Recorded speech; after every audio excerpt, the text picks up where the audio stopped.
Everybody, Walt Gasson from Trout Unlimited here. Glad to see everybody out there. We've got a number of followers joining us here, and we're excited to have you. Uh, Apologize for our last appearance and the technical difficulties that were associated with that. We're gonna do a great thing today. Hang on a second. We're being joined by my good friend Coke, and he's going to join us here in just a second. We're going to see Johnny, one of the great folks in the fly fishing industry. There he is. Hey, Johnny. How you doing, Matt? I'm good, buddy. How about yourself? I'm doing fine. Good, good. Things are good at Otter Creek this morning? Beautiful summer day. What could be better? I mean, summer in Colorado. Same here. Good, beautiful day on the Laramie Plains. I need to be fishing. Wait a minute. The wind's coming up. I just saw a log chain fly by, so maybe I'll put it off till this evening. Sounds good. Thanks for joining us today, my friend. You're welcome. By way of introduction, probably everybody knows this guy. One of my favorite people in my world, Johnny LeCoq from Fishpond, USA. The industry is replete with wonderful folks, and this guy is one of the greatest of the great. Thank you again for being with us, buddy. You're welcome. Let's get started. Let's talk a little bit right on the front end, because I want to get into the meat of this, and I know we have shared interest in the meat of this, but I want to just by way of introduction, maybe provide a little bit of intro to Fishpond. How did Fishpond get started, Johnny? Yeah. First of all, let me just say that the collaboration between Trout Unlimited and Fishpond is exceptional, and we value it, we cherish it. And without Trout Unlimited, we perhaps couldn't even be in business. I mean, the cold water fisheries and how it supports our business is crucial. So thanks for that, and thanks for the friendship. Because, and I don't know if people know, but Walt and I go way back. We both are losing our hair. So anyhow, but it's been fun. But Fishpond, there's a long story with Fishpond, but it's pretty simple. 22 years ago, I'm from Colorado, born and raised in Colorado, Western guy. And as a photographer for my career, I decided to move back from San Francisco, where I was living at the time. I had a business in Colorado, which I sold right at the same time I moved back in the early 90s. And I wanted to leverage that experience from this prior business in making products and goods and do it in an industry that I loved, which is fly fishing. And so Fishpond was born, 6 products, here at Otter Creek Ranch, where I live on the western slope of Colorado.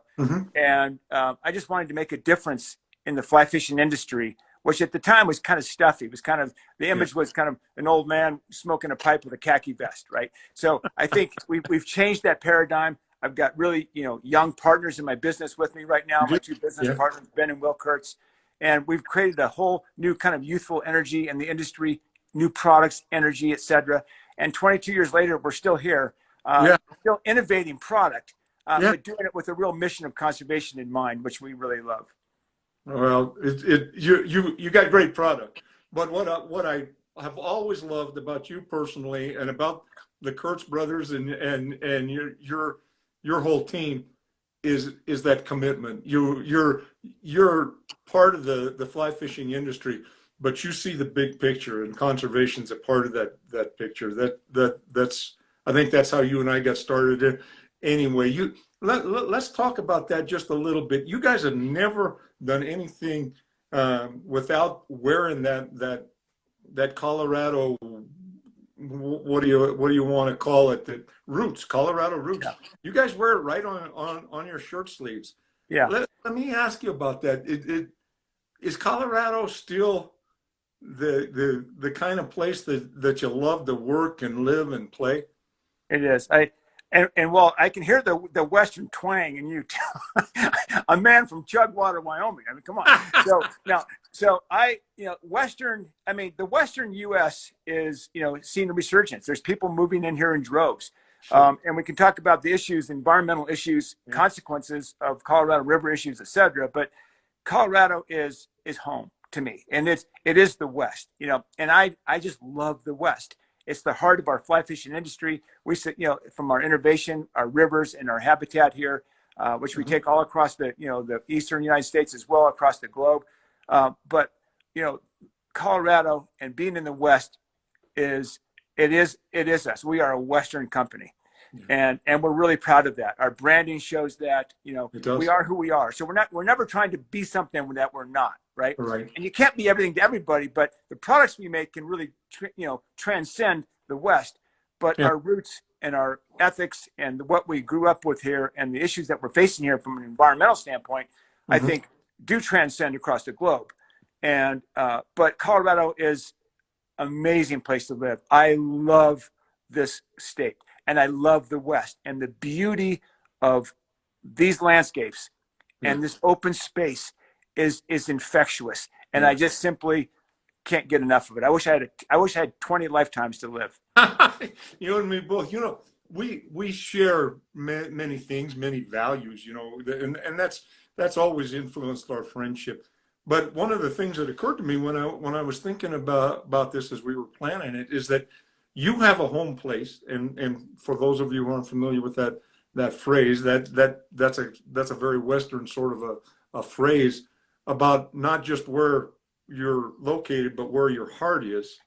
Johnny has a home place in the headwaters of the Colorado. I have a home place in the headwaters of the Green. And it occurred to me, Johnny, that we, by virtue of where our hearts are in those places, we're in a place that's going to be different as climate change continues to influence things, as population shifts influence things. What do you see coming down the line in the Colorado River? Well, we're seeing impacts. We're in the 22 years of drought. Here in the West, here in Colorado. Yep. And by 2050, the Colorado River, which is drinking water for 44 million people plus, is threatened. And with flows that could be diminished by a quarter. And by 2050, the impacts of that, Walt, are significant. And for those who don't know, the Green River and the Colorado collide at some point. And so, there is a impact of this water shortage, and the impact of climate change on the Colorado River is just apparent. You can see it this year. Our snowpack is low. And where I live here in the mountains of Colorado, the headwaters are just, almost kind of, metaphorically a stone's throw away, just from where I live here. And that water that flows into the Colorado River is important for so many reasons, right? It's important for recreation, of course, but it's hugely important for agriculture. And if we don't have really good agriculture and positive agriculture economies happening in the West, it's going to dry up. And what's going to happen with that is that we have species degradation, because the wetlands and the irrigation is habitat for so many species. And it's also a view corridor. It's what we know as the West, these beautiful hay meadows and things like this. California is dependent on the Colorado River for agriculture. We need to support this economy by having healthy rivers.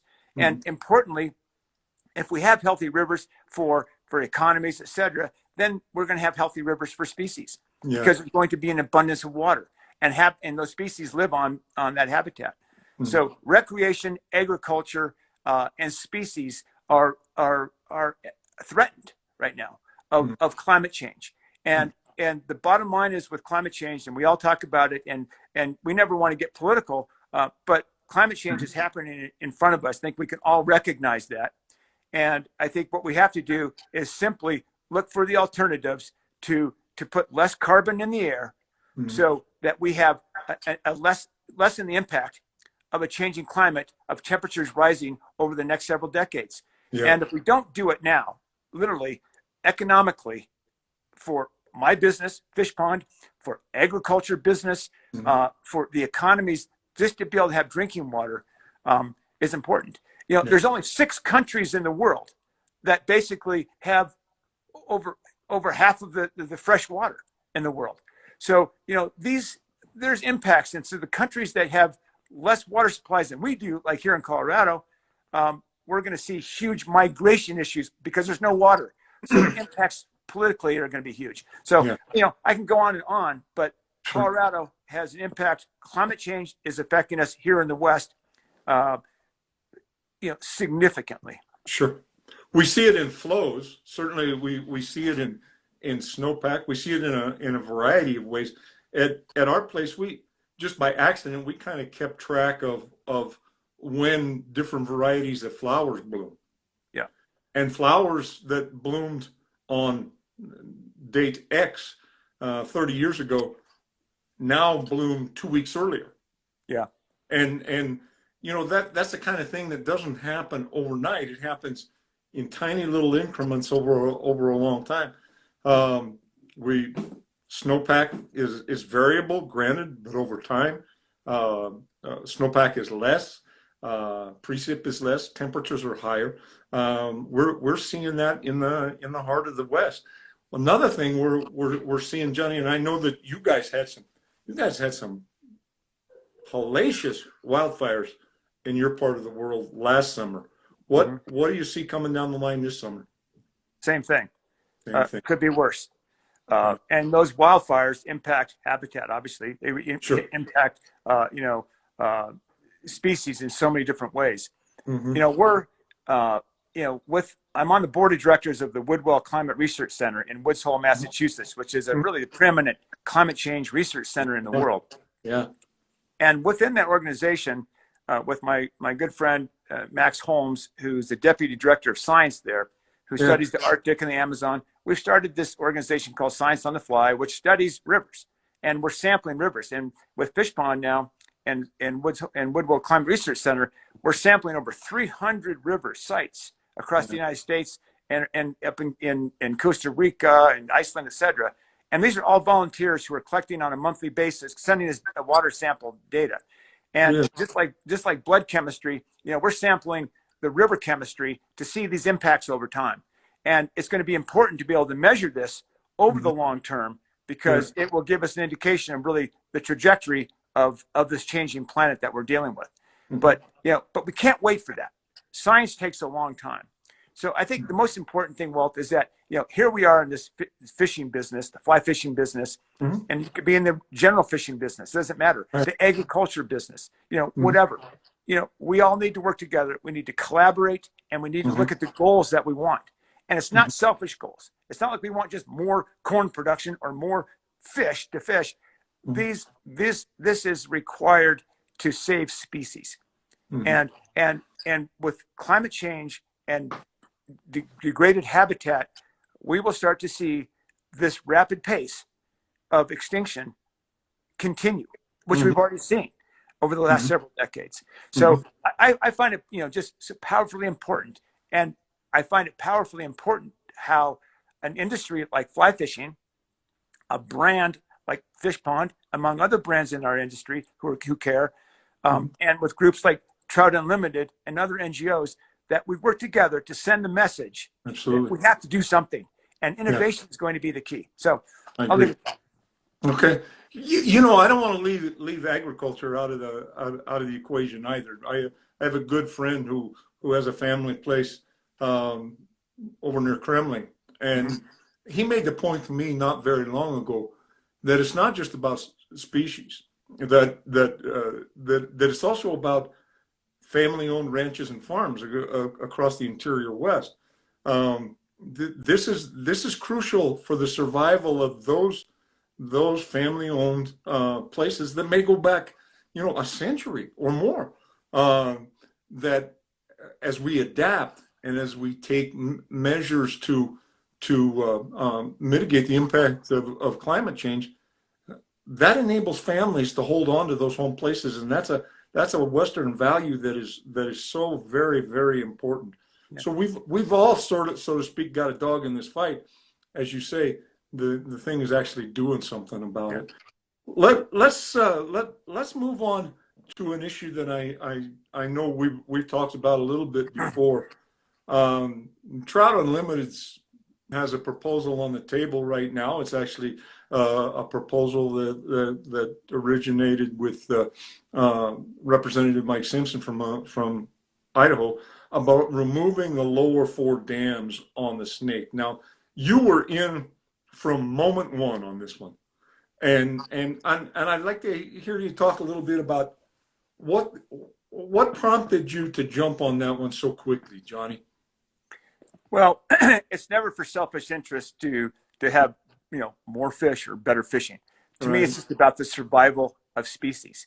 The salmon that run into these systems out of the Pacific into Idaho to spawn, they will go extinct. And I truly believe unless these 4 dams are removed, extinction is a high possibility. These salmon runs have been so severely diminished that's going to go away, and we can't get it back. So the removal of those 4 dams is a start, right?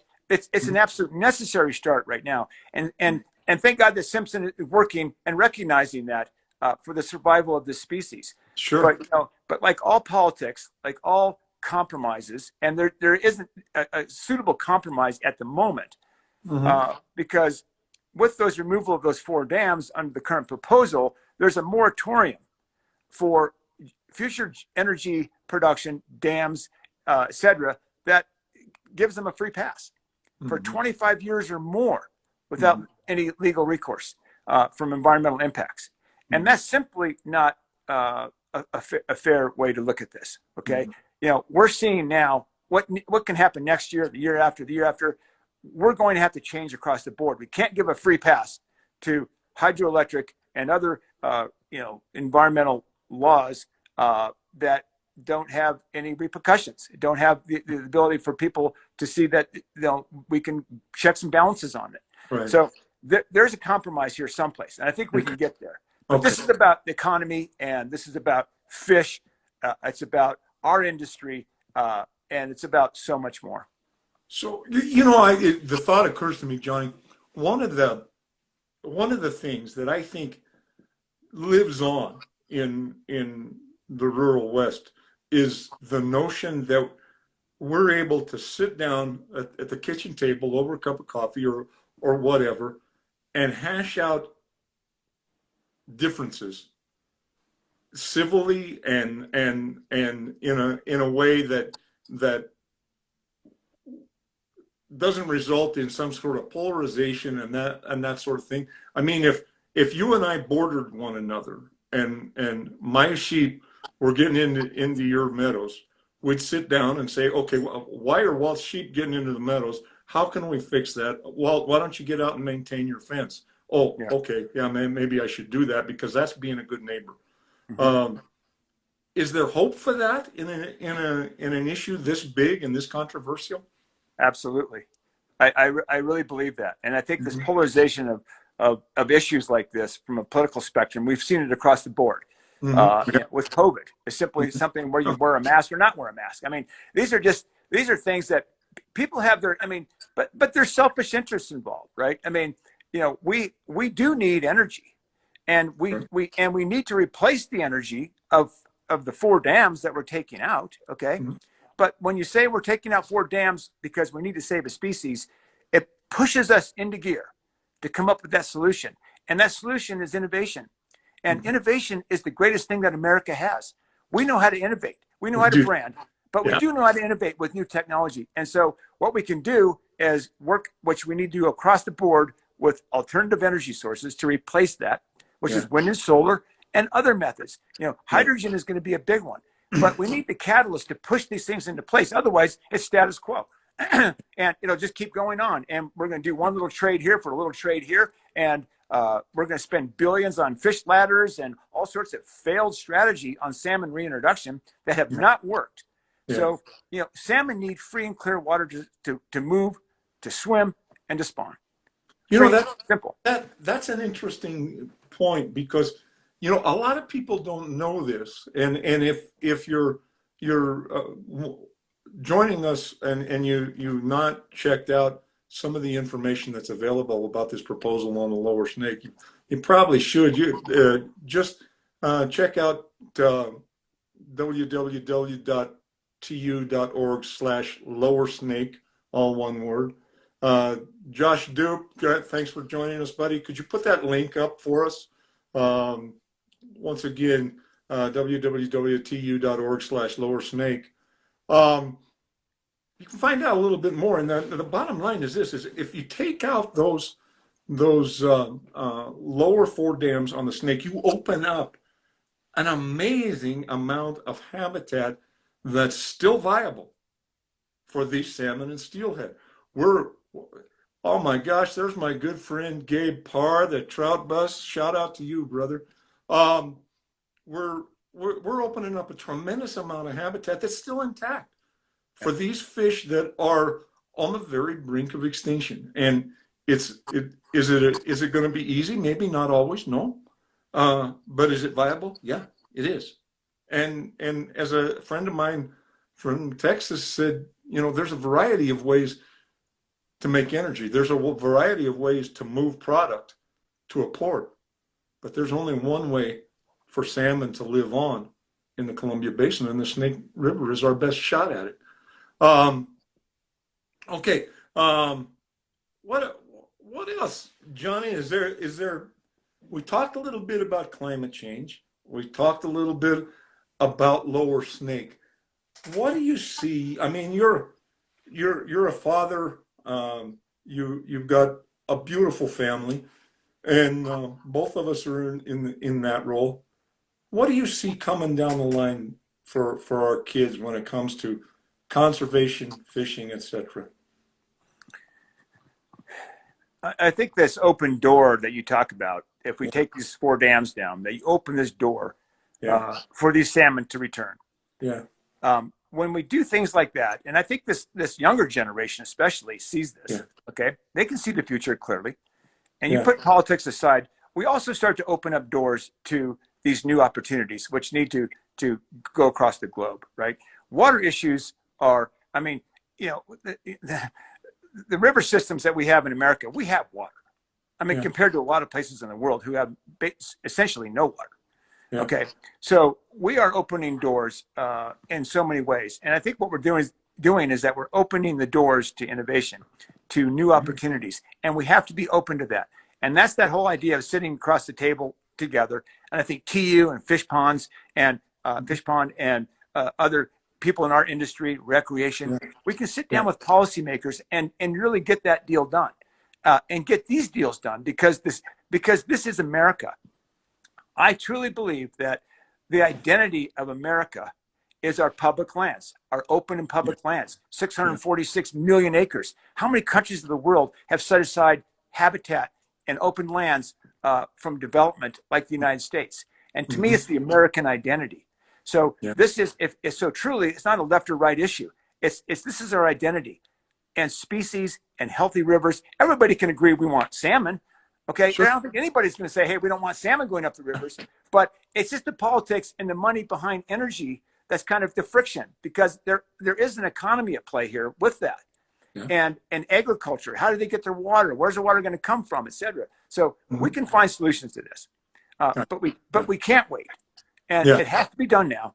And we're all willing to sit down and innovate the strategy together to be able to find the compromises that work. But we cannot leave a free pass for 25 years or more from legal repercussions of giving a free pass to future energy. Our mutual friend Josh Dupplesheim makes a point here in the comment thread about teaching our kids the value of water, and I'd extend that perhaps to the value of the public lands, or for that matter, lands in general that produce food, that produce wildlife, that produce the quality of life we enjoy in the West.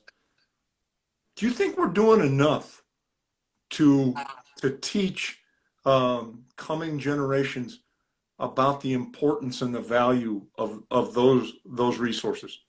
I think, water, it even comes down to teaching the value of the beauty of light, right? And I think what's happened with this pandemic is that, we now have a surge of people who are interested in the outdoors. biking, hiking, climbing, fishing, you name it.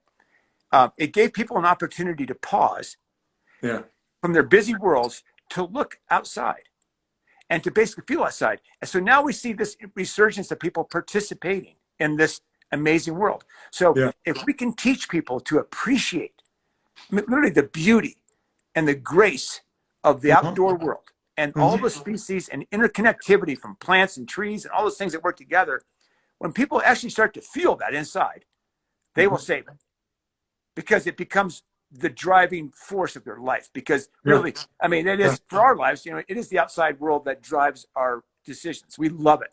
And if you can get people to really notice and appreciate and absorb what the outside world means, water, light, wind, sound, smells, when you start to do that, people then will say, you know what, this is sacred. And especially as Americans, and the issues that we have here will be the catalyst or the inspiration for other countries to follow. And we have to set that example. Thus, you know, the issues that TU works for, cold water fisheries, for all those reasons.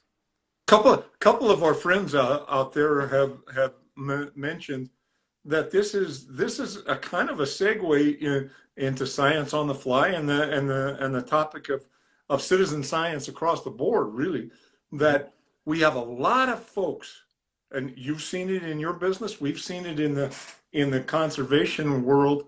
A lot of folks in response to the pandemic got outside because they felt safe going outside. It was something they could do with friends and family that was safe. And they're finding out, wow, this is a hoot. I want to do this again and again and again. Does that not then create the promise of a labor force, or call it an army, if you will, of citizen scientists out there, you know, doing things that can benefit us all? I mean, that's the idea. Science on the fly, right? Yeah. Well, science on the fly, again, citizen science it's hard to organize it. Just to give you an example, through the Arctic research that my partner on Science on the Fly does in the Arctic, you know, basically through National Science Foundation grants, etc., it's very expensive to do and monitor these rivers in the Arctic and in Russia and the far north. 20 sites cost about $1 million in funding. Okay. And we're sampling 300 sites through volunteers for a couple $100,000. So how cool is that? So we're getting it done. And you know what it is? It's bringing a whole group of people. It's bringing the fly fishing community together to say, hey, we give a damn. And we're going to participate. We're going to spend every month. We're going to send a water sample to the Woodwell Climate Research Center. We're going to study the water chemistry, and we together are participants. And I think yes, I mean, but it needs. That's where I think the fishing world, in general, people who love these species want to protect those species, thus protect the habitat of those species. They want to get involved, and it's not just about writing a check. Because when people are happy to write a check, but they're also happy to participate in the process to help you get there, because it's more meaningful than just stroking a check. So I think we're giving people the opportunity to participate, but also financially participate if they want. But just participating in helping is significant. And it's reverberating. Really, I think other industries could use this within their own group. It doesn't have to be just fly fishing. You could have so many other types of groups do the same thing, because we just have this conduit to link into people in the fishing world all over these river systems, where the only people who can get there really are fishermen, are fishing people, women. And they can get there, they can sample the rivers, they're already there anyhow, they're in remote regions, and it's cost effective. So it's a success. Is it not then? I mean, I'm wondering if it isn't at least analogous to some things that we've done in the past. I mean, when you know, we began to create national parks, when we began to when we created the Taylor Grazing Act in 1934, and you know, set aside all this public land across America. You know, that didn't come without the involvement of real people. This wasn't just a political boondoggle. This was real folks at the grassroots level across America saying, "Hey, we got to do something different than what we've been doing." Is there a parallel there, Johnny? Yeah, I think it comes down to values, and the value system, and protecting lifestyles. And you kind of talked about that a little bit earlier about the way of the West, and agriculture, what that means. Values are learned over time, right? Our parents, our grandparents, our roots, who we are, our identities. And so the value system that we have, and why we put things in place, whether national parks, because people started to learn to value those things, right? It was a wild West out here. And Teddy Roosevelt was he had this ability to see into the future, which thank God he did, right? And to put some of these lands aside. But we have to be the same way right now. I mean, just because we have 646 million acres doesn't mean they're healthy 646 million acres. So what we need to do is to make sure that we always understand the value system of what we are as Americans. And we can talk about the whole world, but right now let's talk about America, how to save these species that we have here in our own backyards. Let's look at the value systems that we have. Let's protect those values. And so that you and I can continue to live this Western lifestyle, right? Yeah. I want to get to fishing in just a second, because I'm going to ask you a question that, frankly, I don't think we've ever talked about, and this is double weird that you and I have never talked about this. But I want to suggest that just like some of those other ideas that are quintessentially American in their genesis, I think that very concept can serve as a model for other places too. I had a wonderful experience years ago to see some national parks in another country, in Sri Lanka, and they have a colonial history. They have a rich history. Well, one of the things that they did that was really smart was set aside a lot of lands as national parks, and oh my gosh, you talk about it was just marvelous to go and experience that for a guy from the arid West to go and go to a place where you can see wild Asian elephants and monitor lizards and butterflies as big as a robin. What a marvelous idea to have borrowed and implemented in another country, in another ecosystem, in another hemisphere, obviously. Maybe we have the ability to be a model across international lines, Johnny. I don't know.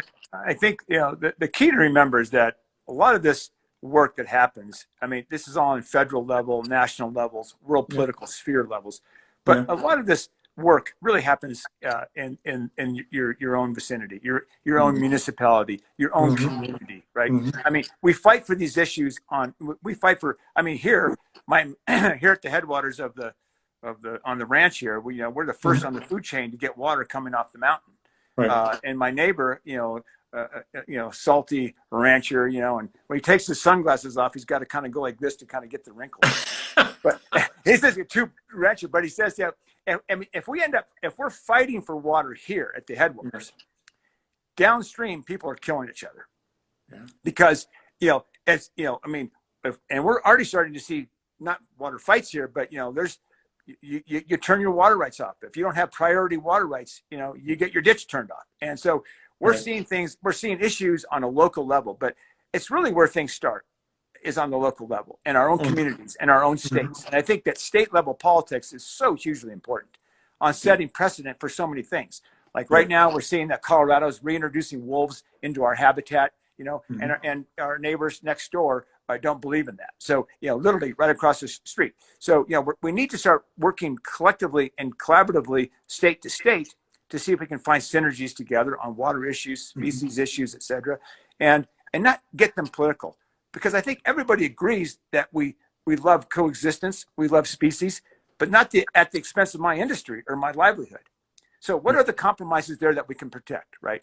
So whether it's agricultural community who needs the water, they need dams, well, let's find a compromise. And just like you and I, you're in Wyoming, I'm in Colorado. There's a difference of political sphere a little bit, but we're not far apart because animals don't recognize borders.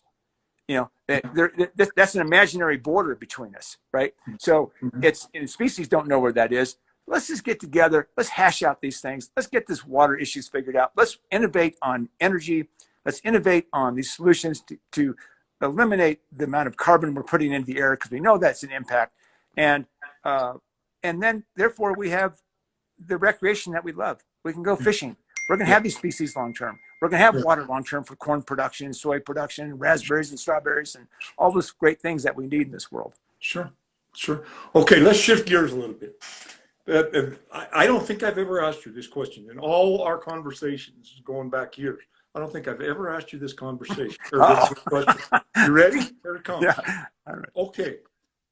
I know you're a busy guy. We've talked about everything that's going on in the supply chain right now in the industry, and all kinds of great stuff. But I've never asked you this question. If you had one day to just go fish, and you could fish anywhere, where and how, when would you fish? That's a big question. Dang right it is. That's why I'm asking you. That's a big question. You always got big answers. Yeah. And I think, and we always need to get more myopic in our outlook, right? As far as, where we are in the world, and look really into our own backyard. And, and here on my ranch, I happen to have some ponds.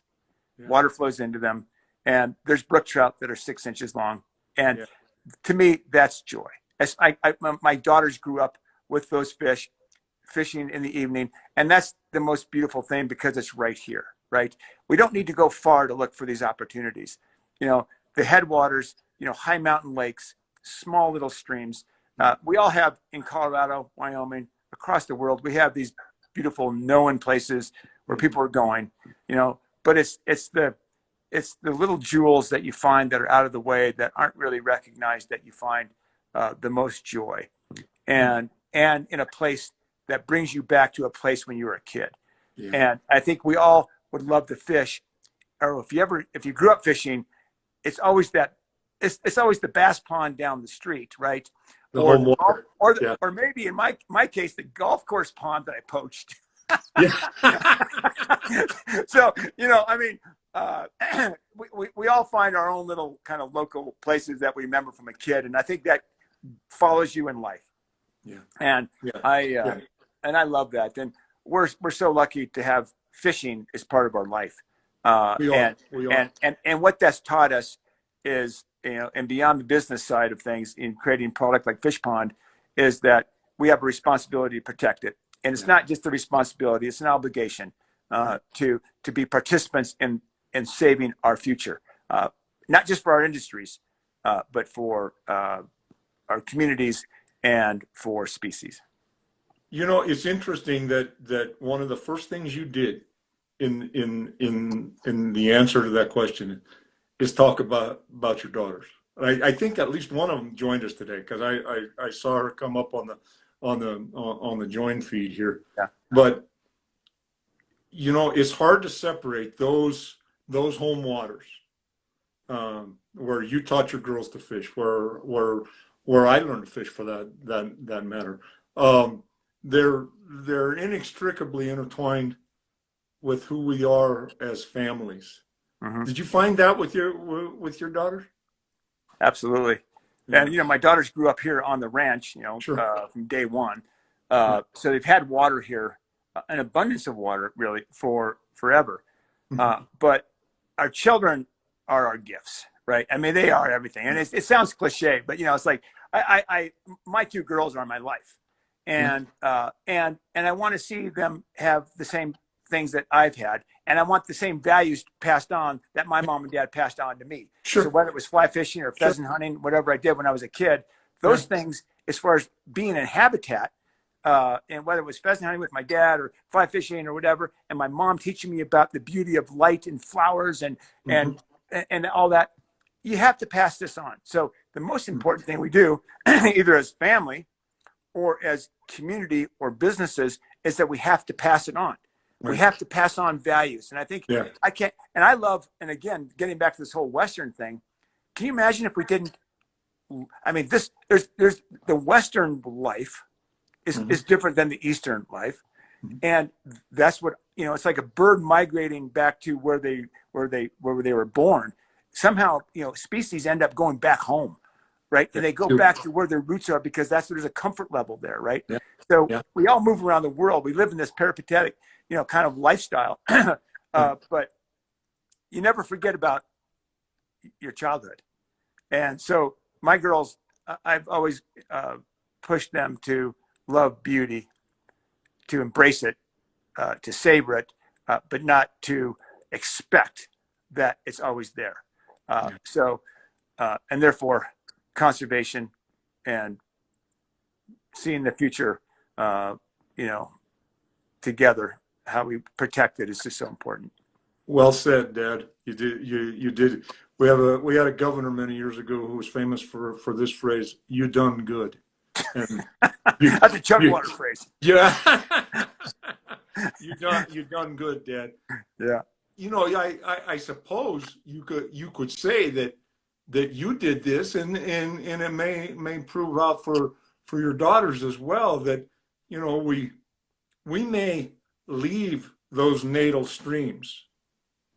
We may go out to who knows where. I left my home water of the green, and went off to spend my life dissolute in conservation, but we come back just like those fish. Yeah, we come back. Our hearts draw us back to those home waters, and there's such value in that, man. Such value. Yeah. Johnny, we've been talking for almost 45 minutes. We signed up for 30. It's okay.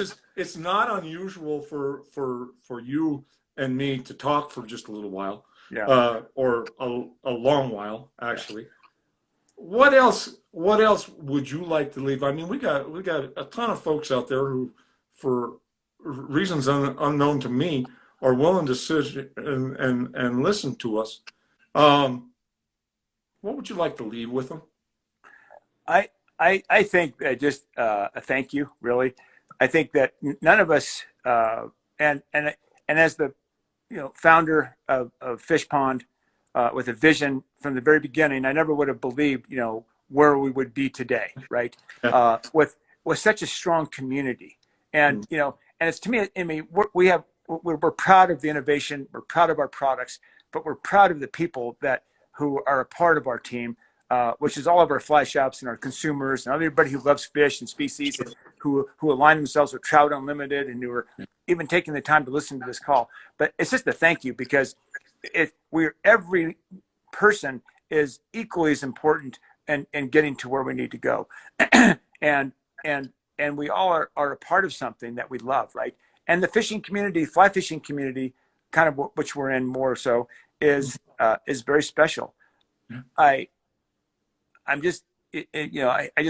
a lot of gratitude for that, more than anything. And I think what I've learned through Fishpond is that we make some really fun products. We love what we do, but this ability to be able to communicate and collaborate with our friends like you and all the people who listen here and who are a part of us, who wear our products, we're connected, and that connectivity is our strength.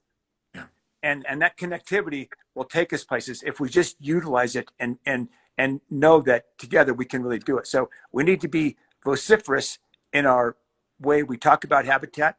We need to teach these values, and we also need to participate in local communities and put pressure on the people we elect, who will protect us long term. And I think that our electoral process is significant, because who we put in place, and we all know politics is politics, and how that works. So I think we need to be participants in that, and